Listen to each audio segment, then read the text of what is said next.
Hello, good game. Welcome back, ghouls and goblins. Thank you all so much for taking the time to support the channel.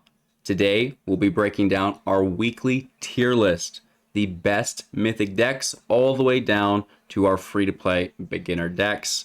If you find any value in today's video, smash that thumbs up button to ensure that we can create more quality content like this in the future. Let's go.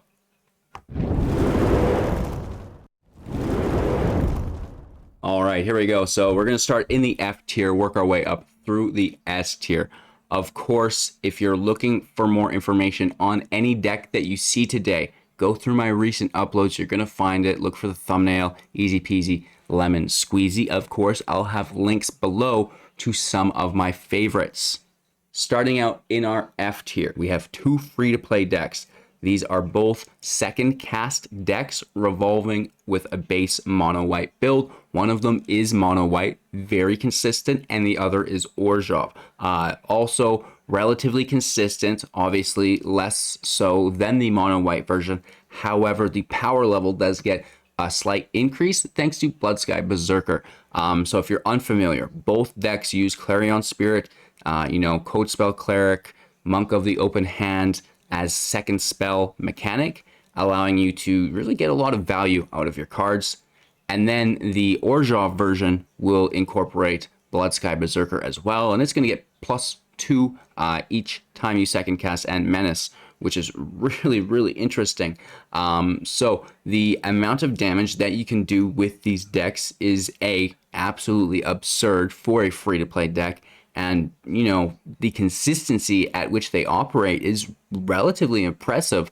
And the nice thing here is that, the S tier deck, Mono White Milky Smooth version 3, is basically, an upgraded variant of these free-to-play decks, which is pretty cool. So, you can start with these baseline builds and work your way in, to that more competitive variant that we're going to touch on at the end of the video here. So my favorite here is the Orzhov version, right? The unstoppable second cast. Very good. Bloodsky Berserker is amazing. But as you start to add some of those other upgrades from Milky Smooth version 3 into it, you may want to think about cutting black out and focusing on that mono white variant.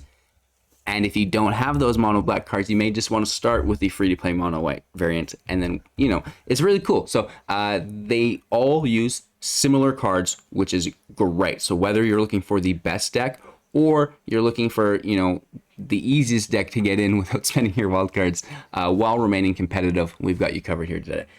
So moving on, into our E tier decks, we have the turn 3, 1-turn kill. This has Delina Wild Mage copying a whole bunch of Magdas, right? This may have been in my last tier list, but I couldn't remember, so I wanted to make sure we didn't miss out on it. And, it's not a competitive deck. It's super duper jank, but it's a lot of fun. The downside here is you need a specific draw hand, and then you also need to get lucky with your dice roll, which to line both of those things up is going to be rare, right? It's not likely to happen all the time, but it is definitely a possibility and quite cool if you can get it to pop. Next up in our D tier, Everything Must Die. Now this is my first variation of Golgari control, using Lolth Spider Queen with Calling Ritual, right? Because there are so many treasures, there are so many tokens, there are so many, class enchantments. There's a lot going on within the field of mana value 2 or less. Calling Ritual lets you wipe out all of the permanents of mana value 2 or less and generates mana for each one of those, which is really cool. So, you get the field wipe of all the baddies, and then you get to cast your baddie of your own with all that mana that you generated. I really like it. I think that it's pretty cool, but it needs some more work, right? We ended up making a different variant of Golgari control that I felt was much more consistent. However, I don't want to diminish the value that Calling Ritual can potentially bring to your matches, but that might be more of a sideboard best of 3 card as we gain experience with it. Anyways, into our C tier. Now this is where things really start to heat up, because if you've been following the channel for the last week, I've been in the top 20, 30 Mythic the entire time, right? So a lot of these decks are very, very good. And it was a challenge to rank them, but I put the work in, and I think we've got, you know, all of these best decks, you know, filtered out appropriately. Obviously, the F, E, and D tiers are nothing serious, but the C tier decks, in my opinion, are basically A tier decks. However, seeing as that I'm rating my content against itself, I do find it appropriate to do the best to compare them, right? And then rank them accordingly. So we have first up the Golgari Elves. Absolutely incredible. You know, I was top 10 Mythic with this deck. 100% win rate, tearing it up. You go really, really wide, and you just outpace your opponent. Does it fall victim to field wipes? Sure. Doesn't every aggro deck? Yeah. Right? There's the criticism and the answer to that. It is what it is. It's an aggro deck. You want to be repeating those matches at a, you know, brisk rate. You want to have quick match time, and you want a decent win rate, which this fulfills, right? You're going so much wider than the other aggro decks, and you actually, by the time you get wide, you've got all that mana to dump in, and it's just a good time, right? So you are doing a little bit better than the other aggro decks. However, it's an elf deck, right? It's not the most competitive deck. It's just a really good deck. And we are ranking all of these decks in standard 2022. I should mention that as well. And elves didn't lose a thing. You know what I mean? The power level within Golgari Elves right now is exceptionally high comparatively to what history would let us know of the deck's power level, right? You know, previously Golgari Elves in regular standard, sure, you can get it to work, but it's not viable. But now, since, you know, there's so many things that got trimmed from the meta, we have far less field wipes, and that really allows the elves to shine. We move next on to our upgraded variant of Golgari Control. So this is a turn 3 Skeleton Swarm. Very, very cool. It's a 5 mana value enchantment. You can also turn 3 Lolth for 5 mana, which is, it's just silly. Running Blood on the Snow later on to bring her back, stuff like this, right? So this version is really, really cool. It's more of a mid-range version than a control variant, because you have the skeleton swarming to get in, to go wide with your own tokens, which works very well with Lolth because, you know, the creatures that die generate loyalty, right? And then we have, you know, basically this framework in many decks this week, but we've got a Dimir variant, also very, very mid-range, using Lolth, using Imarith, but also feeling very control-y, right? Like we have the Ghast, we have the Merchant for, you know, nice draws and access to our sideboard. We have the Eye Twitch, stuff like this, right? But, you know, there's a lot of control here, right? You've got the Soul Shatters, you've got the Baleful Masteries, stuff like this to really target your opponent's threats and deal with them effectively. Next up, we have a Clericus deck, and like Elves, Clerics should not be competitive, but it is. It didn't lose a lot of heat, right? We're using Pyre to basically tutor out Righteous Valkyrie. Righteous Valkyrie is one of the most annoying cards right now in Standard 2022.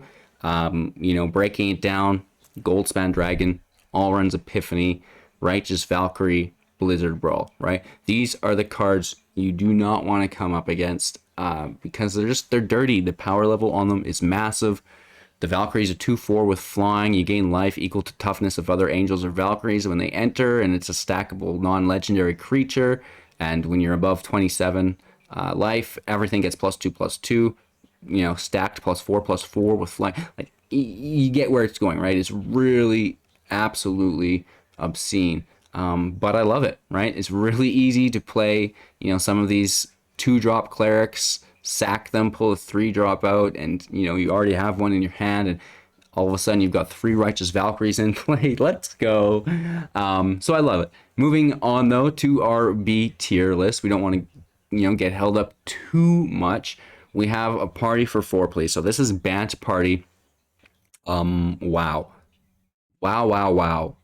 Changelings as party members, the Bears of Litjara. It's a 3 CMC saga, makes the 2/2 changeling, changes any number of changelings to 4/4, and then its changelings deal damage equal to their power to another target, which is pretty insane. So you're using the Maskwood Vandal on 2, Bears of Litjara on 3, then on 4, you've got, your Archpriest of Iona, hopefully, and then you've got 2/4/4s, and then you play, a Sentinel or something, boom, full party. And then you're hitting for 5 and 8. Too much. It's far too much damage. You know, 13 damage is quite a bit because you're gonna have the removal on that turn too if they had a single blocker, and then you're also giving something flying, which is great. So I really like the party deck, and then of course, the fact that you have Squad Commander, which gains you indestructible. You have Linvana that can give you indestructible and hexproof as well. Very consistent deck, and it actually survives the wipes and can get in dirty. I really do like it. Glasspool Giants, I've been working on my Giants deck for a while now. Is it Giants red and blue? We're using Glasspool Mimic, a 3 mana value changeling, to copy, something like our Cyclone Summoner. And typically, a 7 mana value card is not always the greatest, but you get that first one out, and not only is it easier to find the next copy of it because we're running more than 4 because of the changeling. I just basically count these as Cyclone Summoners. Potentially having 8 of those in deck is like, it's too much, you guys. Everything's getting bounced. So then the only problem is the ramp, right? And we have plenty of treasures to get there, which is really cool. Lookmaw, no Goldspan. This is my Rakdos Treasures deck, or Rakdos Midrange.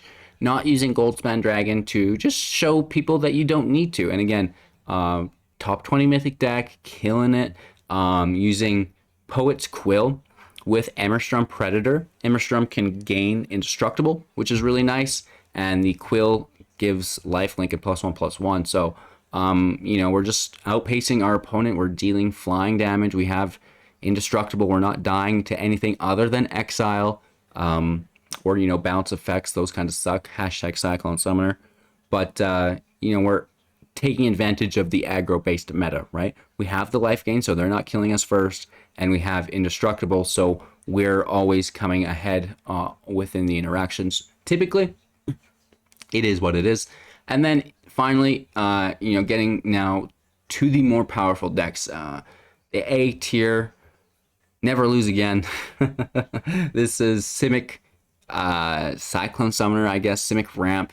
And, the same tech has been applied where we're using Glasspool Mimic on the Cyclone Summoner. And, the Giants does a lot more damage than the Simic Ramp variant because you have the Quakebringer, right? Dealing damage from the grave. You have Calamity Bear doubling that damage, right? Whereas the Simic variant is a lot of ramp, right? We have Emergent Sequence, stuff like this to play multiple lands per turn, and then really relying just on the Cyclone Summoner as a giant. We don't have any other giants really in the deck. We have Hall of the Storm Giants as a land, which really helps this build out nicely. And I just absolutely love it. Cyclone Summoner is a bust card. Moving on, Monoblack Control. Very, very good. I personally am using a more mid-range variant with things like Bone Dragon.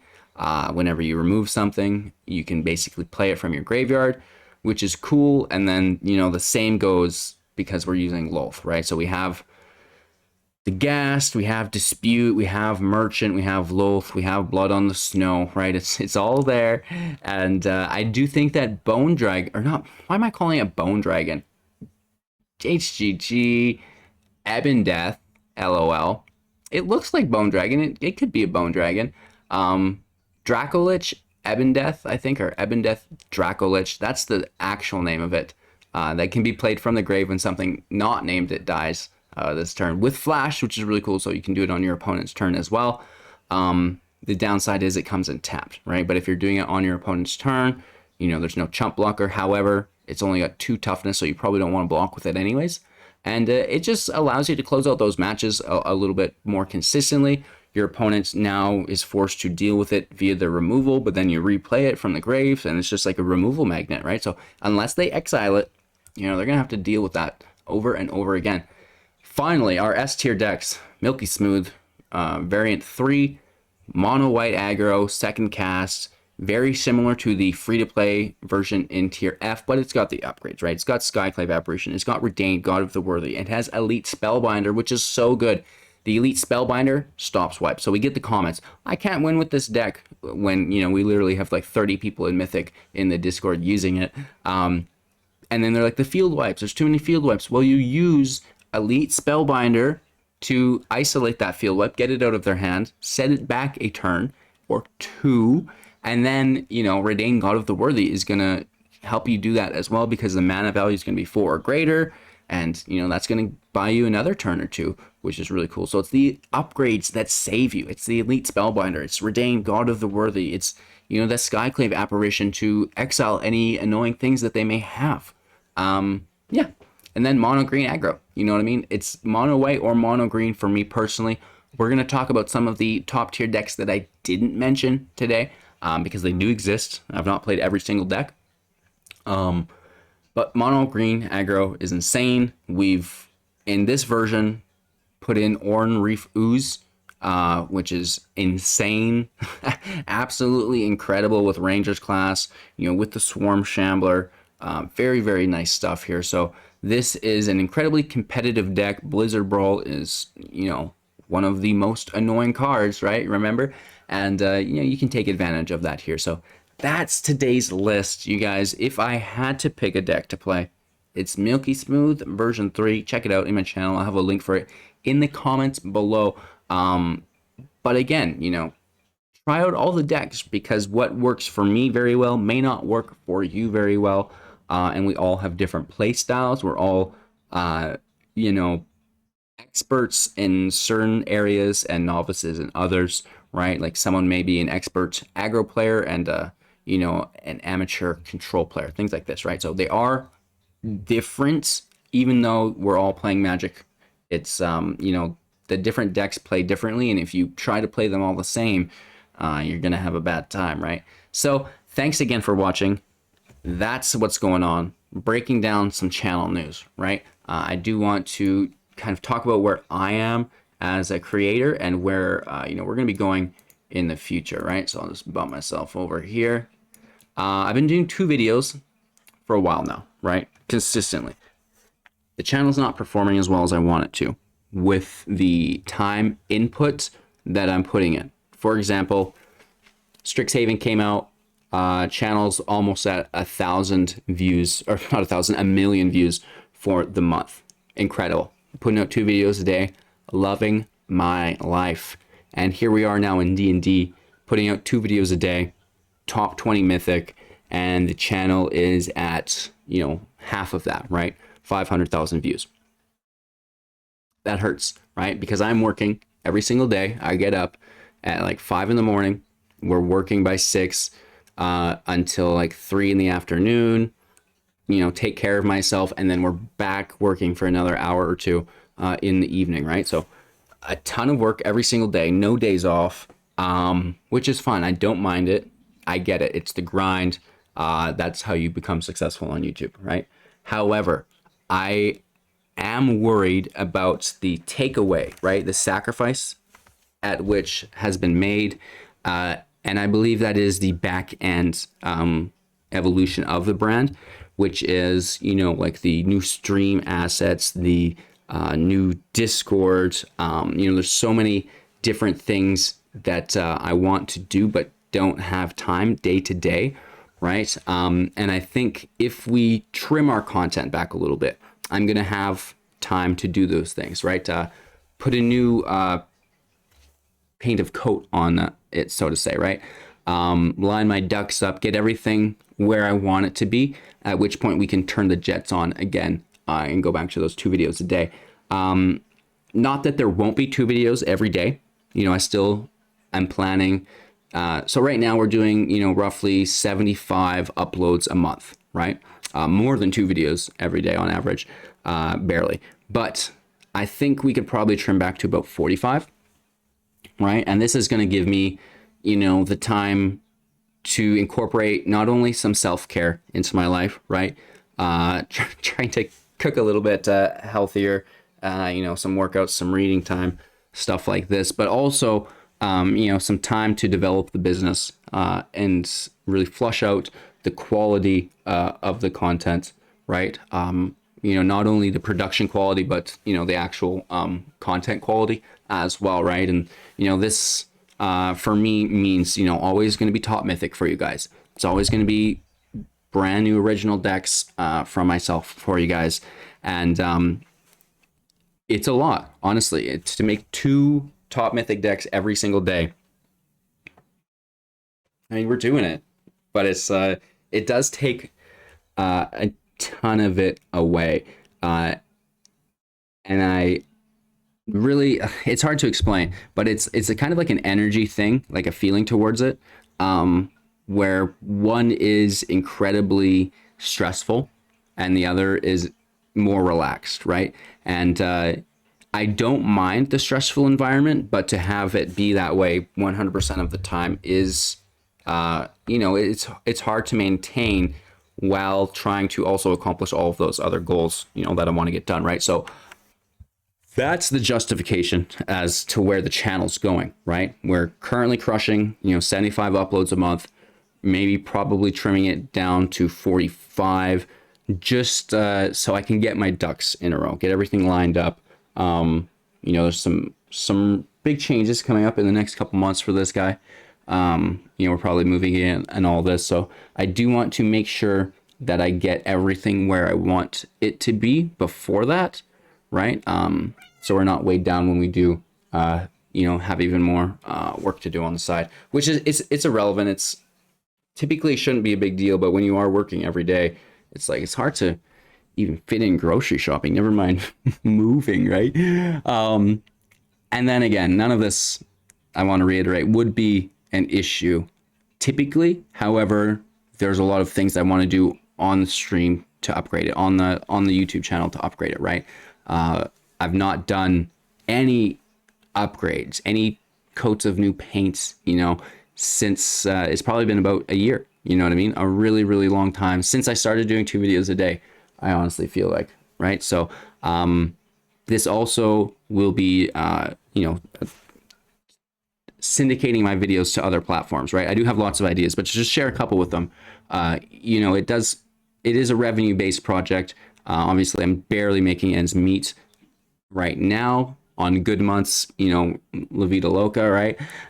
But if I can syndicate my content on other platforms as well, you know, and lift that weight, I do think that good things could come from that as well. So, you know, that's just kind of what's going on with me. Of course, never leaving, never gonna stop. We're always here for you guys. And of course, it's just like the little things, right? Like I want to be replying to the YouTube comments more than I am, but it's just, there's no time, there's no energy. And I want to reclaim some of that back for myself. You know, not only for myself, but to give back to you guys as well, right? So that's what's going on. You know, thanks for your support. Appreciate it. Because without any of you guys, we wouldn't even be here, right? Trying to, you know, build and upgrade the business to that next level.